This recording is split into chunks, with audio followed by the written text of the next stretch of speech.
Welcome to Built to Go, a van life podcast. I'm your host, Jeff Wag, coming to you from the College of Curiosity. This time it's episode 110, and we're going to talk about building out your van if you're a non-carpenter. That is, you either don't know how to do carpentry, don't want to do carpentry, or for some reason can't do carpentry. We're also going to talk about adding seats in the back of your van that have seat belts so you can have a passenger. We're going to do a product review of a water flosser and a resource recommendation of a wonderful book I just read. Welcome back, everyone. Thank you for being here. First, a few little updates of news, as it were. I did publish 2 videos this week. One of them is a full detailed review of the Set Power fridge that I've been talking about for a while now. Folks, I love the fridge. I totally tore it apart, put it through its paces, did all kinds of sound testing and all this stuff, and I love the fridge. I think for the price, it's a great fridge. And if you go to setpowerusa.com and use the code BUILTTOGO, you will receive at least 12% off your order of an AJ30 or one of the other fridges that's in that range. But folks, I really do love the fridge, and if you want to see why, you can check out that video. There's a link in the show notes. And the other video I will talk about in the places to visit section, because I made a video about a visit last year to the historic Tonopah Mining Park, which is a fun place, and so there's a video of that too. So if you like what I say about the places to visit in the podcast, you can go watch the video as well. That said, let's jump into this week's episode. Oh, wait! One thing I forgot. I have my van back, and it's running, and everything seems to be fine now after this whole big, giant ordeal. Holy cow. It is so frustrating. Right now, my van seems to be fine. It's running great. Everything seems to be working. There's no codes. The check engine light is off. It kind of smells badly of diesel, but I think that's because so much diesel poured over the engine that it actually just needs to be washed, which I will do as soon as it's above freezing, and I figure out how. But I'm back to building out my van, and that is what's got me thinking about this topic for this week, and that is how to build out your van if you're a non-carpenter. Now, I am a non-carpenter. I have owned a lot of carpentry equipment in my life, and I've actually done a fair amount of carpentry. I mean, I've built things, I've modified things, but I've never been very good at it. I just am not. I suck at measuring things. I am one of these people that measures 3 times, cuts 5 times, and it's still too short. I just can't do it. It is the weirdest thing to me that I will take a piece of wood and measure it against another piece of wood and draw a line and cut on that line, and I end up with 2 different sizes of wood. I don't know what I'm doing wrong. But because of that, I try to avoid it at all costs. Now, if you're new to this channel, know that I built out an NV200 with no carpentry at all. The entire thing is made out of IKEA parts that I installed into the van without doing any heavy carpentry. I mean, of course, I cut a piece of wood here and there and I screwed some things in, but mostly nothing required any measuring of anything, because that's my problem right there. So in this new van, which is an ambulance, I have a lot more space and I'm more open to doing carpentry, but the situation I'm in now is such that I don't have any place to do carpentry.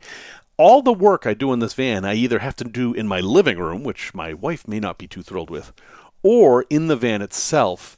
And right now I'm working on the bed. So in the van right now, I have this bed that is an IKEA bed. It's just a regular old IKEA bed that I literally threw in there so I could pass the RV requirements for the state of Illinois. It was never meant to be the permanent bed. It's not very comfortable, but it was very inexpensive and it was serviceable. That has to go, though. It can't be part of my permanent build. But one quick note on that, for a non-carpenter, the bed I bought was too wide, so I was actually able to simply cut it and then duplicate the holes that IKEA had put in there and then put it back together. And you know what? That worked great. That is totally something you can do. If you go to IKEA and they sell a bed that is too long or too wide, you absolutely can just cut those and then duplicate the holes, and then the dowels and the screws and the cams, or however it's put together, will totally fit in the right place. You just have to be careful. If I can do it, you can do it. So that is an option. There's a thing you can do. But this bed has to come out. So I've been racking my brains on how to put a bed in here that does two things. It needs to be a bed, obviously, but it also needs to be a comfortable place to sit. Now, this is a 144 wheelbase Sprinter. That's the short Sprinter. Even though it has the high top, it's the short Sprinter. And because I'm 6 feet tall, that means there has to be some compromises. For example, I can't sleep side to side. I just don't fit, and it would be very uncomfortable, and I know the way I sleep that I have to be fully stretched out or I'm going to be uncomfortable. That means I have to run a bed from the back to the front. And because it's an ambulance and it's already partially built out, I have to put that bed on the side that has the sliding door, because the other side's all these cabinets, and I'm not moving them. But I also want some storage. I have an inflatable kayak I want to be able to travel with. I have my College of Curiosity kits that hopefully I will be able to get back on the road with, and you guys can come see the College of Curiosity Roadshow someday. But I need space to store those things. And, groceries or whatever else I happen to buy, I want some space. So when I build the bed, it has to be kind of raised up so I can put stuff under it. Now, I can't do a formal garage. I mean, you see all these vans where they install a full-time bed in the back and then underneath is the garage. I can't do that. I can't do that because it's not wide enough, and if I go the full length that way, I don't have any bed left. 6 feet from the back door actually goes past the slider a little bit, so I'm very limited on space. Okay, so I'm not a carpenter, right? So I'm looking online, and oh yeah, that's all very nice, but somebody had to use some real skill for that. And oh, here's somebody else, but oh, look at that nice table saw they have. And looking at all this stuff, thinking I could possibly do that if I had a shop, but I don't have a shop. So can I get a shop? I mean, yeah, I could go visit my buddy Hal in Colorado with a bunch of stuff. I bet he would be willing to help me out. Right, Hal? I think you would. Or I could maybe join a makerspace, or I could rent a garage. And I've looked at all these options, and there are reasons why they won't work. For Hal, the only reason is that he's in Colorado and I'm in Chicago. But for the others, it's a lot of money. And I am not a quick worker. I'm a ponderous worker. So when I am working on the van, I am constantly taking breaks and reconsidering and reimagining what I'm doing. I would be the most frustrating person to work with in the van. But since I'm doing it all by myself, it's fine. I'm just thinking of different ways of doing things. Okay, so you're not me. You may get any of those things to work, but honestly, if you don't know Hal, it would be kind of rude to just show up at his house and try to get him to build something for you. I figured out a way to do this with IKEA, of course, that I can do a minimum amount of carpentry. Now, I will make a video of this, and I'm not really promoting this as the perfect bed for a van. I'm more interested in sharing with you the process by which I got here. So I didn't start with the bed. I started with the storage. So I thought, okay, I need to have storage. What can I buy that will serve as storage and also be a platform for the bed? And I looked at a bunch of different options, and I settled on what's called KALAX, which is these IKEA bookshelves. They're very common. I mean, if you have a bookshelf from IKEA, it's probably either a KALAX or a Billy. And this isn't the Billy. This is the really sturdy, really beefy kind of bookcase that kind of takes over the whole store if you ever go to IKEA. And they come in different configurations. But the one I picked was 4 boxes tall by 1 box wide. Or, as I'm going to install it, 4 boxes across by 1 box high. And here's one of the benefits of this. You can get different things to put in the cubes. You can get all kinds of drawers and doors of different sizes. It's very configurable. And this thing is very strong for its weight. So that's going to be my base for the bed. Now the bed is going to be bigger than this thing, but this is the key. So for me, I started out with just getting 4 drawers. Now, these aren't attached in any way. And the idea is that they can slide out, and they're actually baskets. They're fabric baskets, and I can pick them up and move them around. So if I have, like, say, some barbecue equipment in one, I can pick that up and move it right to the picnic table outside and pull out my stove and my tongs and whatever I want, and then just bring it back in. And I'm going to put a lip at the bottom so that these can't slide out. Very flexible. And this piece of furniture only costs $50. So that's the key right there. I have a base piece of furniture. Now I have a starting point, and everything else is modifying that to make it work. Okay, so the next step is, what about a bed? Now, I want a bed that can be a couch with a back that will slide out and go flat into a bed. And I thought about different mechanisms I could use. I thought, well, I could have a plywood base with a piano hinge, and the back could go up and down, and then I could make some sliders and slide the thing out and flop it down. Or I could even do that slat in slat design that everybody loves that just looks like a pain in the butt to me. But then I thought, maybe I don't want to reinvent the wheel here. I mean, okay, let's say I did all the carpentry and got the plywood to work. I would still need to buy foam and cover it with something, and I'd have to fiddle with the mechanism until it was just right. And what if there was a piece of furniture that actually does this already? And you know what? There is. I found it, I tried it out today, and I actually bought it, and it's sitting in my living room. And that is called BALKARP. BALKARP. It is a couch that IKEA sells that is basically an armless couch, and the back is adjustable and it will fold flat. And when it folds flat, you basically have a twin-size bed. Now, this bed comes in two sizes. There's a 73-inch one and a 67-inch one. I got the 73-inch because I'm 72 inches long, but if you were shorter or you had some other idea about what to do to make the bed longer, you could get the shorter one. You can't just stick this in the van. Well, you could. You could totally buy this and stick it in the van and be done. I mean, if you were doing a no-build, BALKARP will be your couch and your bed, and you will have to install nothing. Zero carpentry. It's a little bit raised off the floor, so you can put some stuff into it. You would need to make sure it didn't roam around the back of your van somehow, but you could do that. You would have a major bit of your furniture done just by buying this. Now, I want this to be on top of the KALAX bookshelf. And so what I'm going to do, and already did, is I'm not going to install the legs. I'm going to sit this on top of the bookshelf and have some slidey parts so it will slide out and fold down. The bookshelf doesn't take up all the space I need it to. It's not long enough and it doesn't reach to the side of the van. So I'm going to use some planks and fill out the space. And this is another key tip. Normally you would think, well, I'll just get a piece of plywood and cut it to size. But again, we're talking about no carpentry here, or at least limited carpentry. By using planks, I have small pieces of wood that are much easier to work with inside the van. It may cost me a bit more, but planks, and by planks I just mean by 1x12 or 1x8 pieces of pine or whatever I end up finding.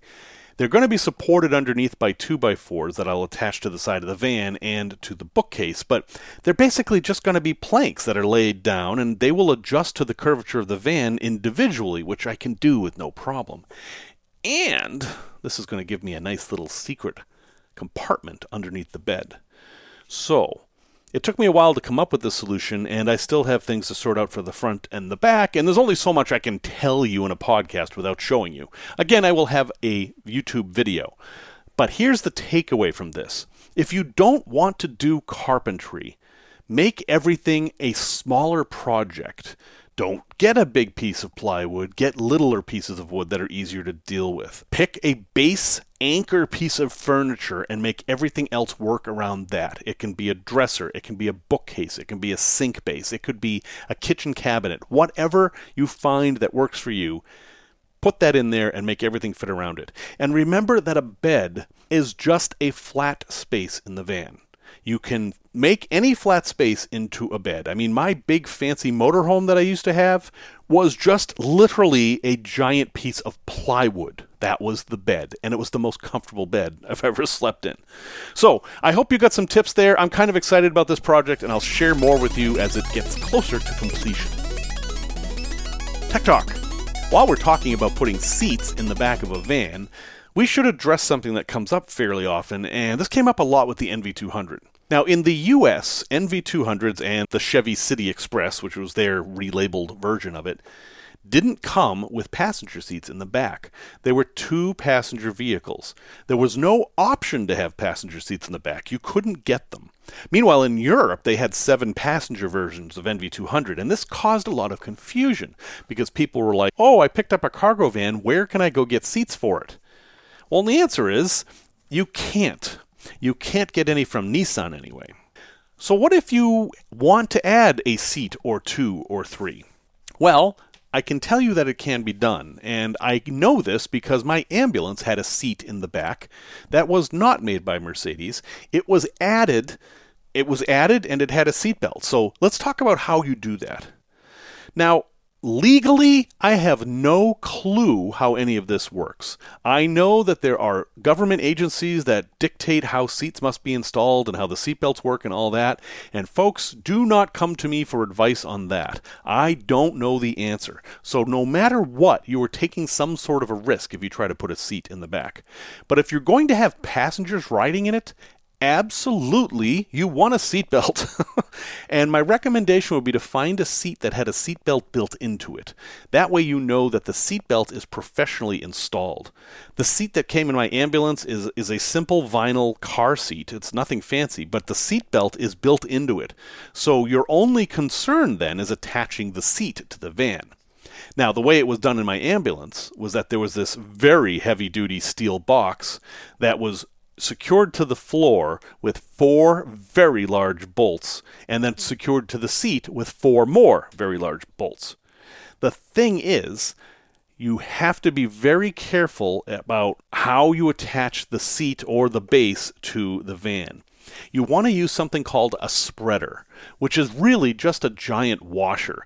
If you just put a screw and a bolt through, the chances of that ripping out in an accident is pretty high. So make sure that you accident-proof this seat, however you put it in there. Now, what if you wanted to go to the junkyard and buy some old car seats? Yeah, that would probably work, but your challenge is going to be attaching them firmly to the floor. And in my opinion, your bolts must go completely through the floor. If you have plywood or flooring, it's got to go through that too, all the way to the underside of the van, and then be bolted in place with Loctite, at least the blue, if not the red. And there must be spreaders or very large washers. Typically, a spreader is a washer that has more than one screw hole. Like my ladder that I installed in my van was done with these spreader things. It's just a piece of metal with holes in it. That's it. It's not a big concept. So, if you have a van, you can put seats in the back, but you have to do some work. You have to be careful. And as far as legality is concerned, boy, I just don't know how that works. You may be in a situation where you want to not ask questions, but that's on you. Product review. This is a strange product review, but I've been really enjoying this thing, and I thought I would mention it because it actually does have some van life uses, despite the fact that it is a water flosser. Remember water picks way back in the 70s? No, I'm the only one old enough that remembers that, but I remember them. Well, they've come a long way. And this one that I got from Amazon, about a year ago, actually over a year ago, is made by a company called Initio. That's Initio. And imagine a banana, because that seems to be the universal way to measure things these days. Imagine you're holding a banana. And that banana is filled with water. And the stem is this very thin piece of plastic with a hole on it. And you turn this thing on, and you run that stem around your teeth, and it basically flosses in between your teeth. And at first I thought, well, okay, this isn't really going to do as much as a regular bit of dental floss. And while the dentist may agree with that, but I can tell you that I used to have a lot of problems with dental floss. My last experience with dental floss was that it got stuck, and when I pulled it pulled out $3,000 worth of dental work with it. So flossing is a problem for me. This thing has solved all my problems, and my oral health has significantly improved since I started using this thing. How does it work for van life? It's rechargeable. A charge lasts at least a month. And yeah, you're spraying water in your mouth, and you could swallow that water, but for some reason I don't want to. So that water is either going to dribble down your lip onto your shirt, or you can do it over a sink, or you can do it outside, or you can do it in the shower. As it happens, I do mine in the shower, but that doesn't mean anything. It comes with several different tips so you can find the right one that you want, and it has 3 speeds of spray. There's soft, hard, and then a pulse, and the pulse is what I like.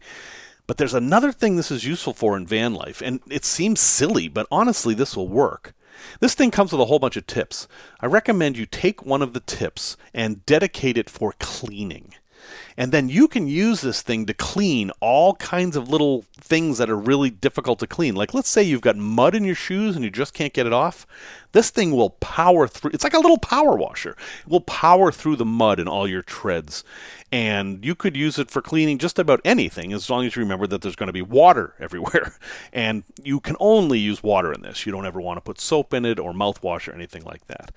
Now, it is powerful. I would not want to get hit in the eye with this thing. It actually does hurt if you pull it out of your mouth and it hits your skin. It doesn't leave a mark or anything, but it does hurt. So it's pretty powerful. Now, this thing's only $30, and I think it's great. All the water you use is in the handle, so it's all self-contained, which is another reason it works great for van life. You don't want to let it freeze, but other than that, yeah, I think this does have an application for van life, and I like it, and heck, I'm recommending it, and no, they didn't pay me to say that. So I'll have a link to it in the show notes, but if you want to Google for it, it is the Initio Water Flosser, and there are probably other ones out there. This is the only one I've tried, but it works so well, I'm not going to try any of the others. Tales from the road. Okay, way back about 1983, I had just gotten my driver's license, and I went to a prep school. For folks in Massachusetts, I went to St. John's Prep, and no, I didn't wear boat shoes, but heck, I went to the prep school, so I guess I was a preppy. But the tricky part was that the school was in Danvers, or if you're from eastern Massachusetts, Danvers, and I lived in Salem, and I had to get to Danvers, and because it was a prep school, there were no public school buses or anything like that. All the kids from all the community around had to find their own way to school. Well, we initially did a parental carpool, but they got pretty sick of that, so they were really eager for us to get our driver's licenses so we could drive ourselves. So in my first year of driving, I got command of a fine vessel, a 1977 LTD-2, which can only be described as a boat. I mean, the hood of this car was bigger than my entire smart car. This was one of these cars that you look out and there's an acre of hood in front of you before you see the road. And it wasn't a very reliable car. It wasn't very comfortable. I have a lot of bad things to say about this car. But it got us to school, and that's what really counted. So it was the car. And I was really fortunate to have a car that I could drive when I was 17 or 16 and a half, or however old I was. But there was one day when I was learning how to drive in the snow in this massive rear-wheel drive vehicle that I encountered an odd problem. So we had a little carpool of ourselves. The kids would pick each other up on different days. I'd drive Monday, somebody else would drive Tuesday, whatever. And I went to pick up one of those kids, and he lived on a hill. And not a big hill, but, a hill. And I drove up the hill, and the rear wheels started spinning because the road was covered with ice. But, hey, I'm a stupid kid, so I step on the gas harder, because that's what you're not supposed to do. And the car moves up a little bit and then starts moving backwards. And I step on the gas harder and it moves backwards faster. And I'm like, oh, what am I going to do? Because on either side of the street, there's nothing but cars. If my car veers left or right, it is going to smash into a car. And I realize this as I'm sliding backwards down this hill with no way to stop the car. And then somehow, using skills that I didn't know I have, and I'm still not sure I have, I managed to manipulate the steering wheel in such a way that the car would slow if I'd made an S shape as I went down the hill. And then at one point, when I knew I was about to lose control, I cranked the wheel all the way to the right, stepped on the brakes, and the car slid sideways down the hill and came to a perfect stop, 3 inches from a car in front of it and 3 inches from a car behind it. And then I realized I couldn't move. I had boxed myself in by sliding sideways down the street, and the only way I could get that car out of there was to get out and go knock on the doors of the people who lived on the street and hope I could find someone who owned one of those cars who could move it. And as luck had it, I picked the right door the first time. This guy answers the door and he's half asleep, and all I had to do was point at my car and he knew what was going on. But he absolutely did a double take, because if you were to take a snapshot of this, you would have thought there was no way I could have gotten my car in that position, until you realize that I started at the top of the hill and slid sideways down the hill. Anyway, lesson here is don't drive on ice-covered hills. Walk or something. I mean, holy cow, they're not safe to drive on, especially in a beast like a 1977 Ford LTD2. A place to visit. I like Nevada, and it's not just because I like watching Wonder Hussy on YouTube, it's that I like Nevada. I like its openness. I like that everywhere I go there are no people. I really like that. And I have driven the loneliest road in the country a few times, and I've always been intrigued by Tonopah. Tonopah is this oasis of a town. It's basically the only town anywhere near there, and they have a supermarket and gas stations and hotels, and yes, a casino. It's also the home of the famous Clown Motel, if you've ever heard of that. There's a really cool cemetery there, too, that I have a video of that I will probably put up soon. But on this most recent trip, which was May, I visited the historic Tonopah Mining Park. So, Tonopah, big surprise, is there because there were mines there. And that's basically how towns came to exist in Nevada. And on the hill overlooking the town, there's a group of massive mines that have been turned into a tourist attraction. And you can just go and poke around and look at all this stuff. Now, you can't go in the mines because that's not safe.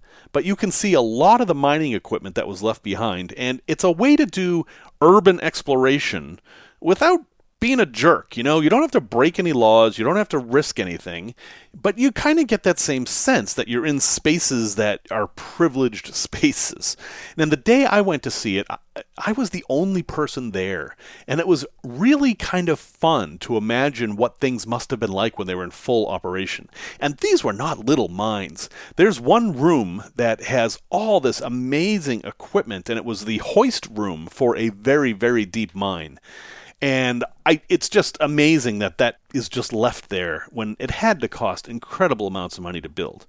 So if you're driving through Tonopah, take a couple hours and poke around this museum. They have a museum, you watch a video, you see the museum stuff and their exhibits, but the real treat here is to hike around and see all the old mine stuff. And when I say hike, yeah, this is a place that you will burn some calories. It's on the side of a hill. You have to walk up and down. You get to go through the burrow tunnel. You get to go over some stopes. And, oh yeah, if you're afraid of heights, there are some parts here you won't like. But if you're at all intrigued, go ahead and check out the video on YouTube that I put up. It's called A Visit to the A Visit to Tonopah Historic Mining Park, and it's 12 minutes of me poking around all these places and talking about some of the weird stuff I found. Resource recommendation. I am so in love with a book I just read, and I don't normally do book reviews on here. I mean, I do sometimes, but this book has nothing to do with van life specifically, but it has everything to do with life specifically.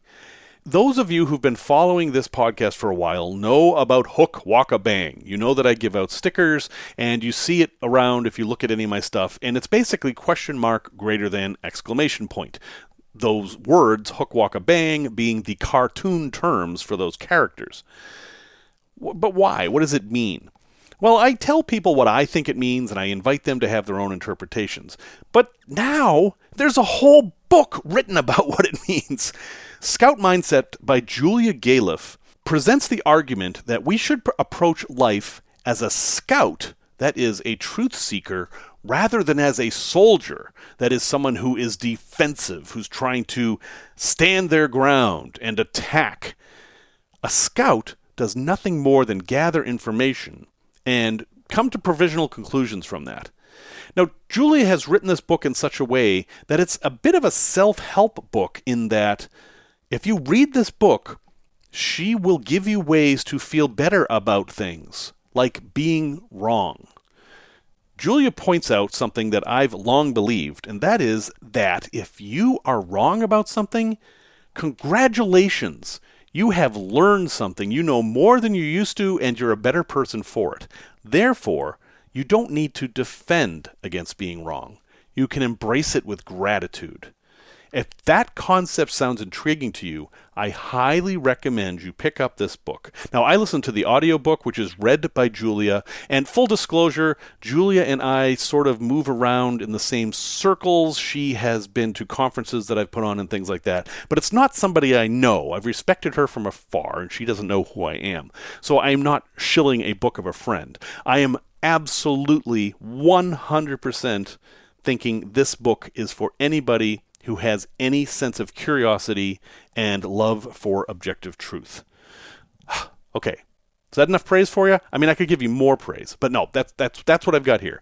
If you are intrigued by this, the audiobook is about 6 hours long. I listened to it at 1.5 speed because that's how I usually listen to things. Julia is a wonderful narrator because she also does a podcast called Rationally Speaking that she used to do with Massimo Pigliucci, who's a philosopher, and it's been on the air for 10 years. So I will have a link to the podcast, the book, and folks, really, if you want to feel better about yourself, definitely read The Scout Mindset. Well, folks, thank you very, very much for listening. Music, as always, is by Simon Wagg, and I can't wait to get back on the road. So in the coming weeks, I should be on the road and be able to tell you about new adventures with my van that will run reliably, or so I'm told. And until next time, remember these sacred words by Dorothy Parker. The cure for boredom is curiosity. There is no cure for curiosity.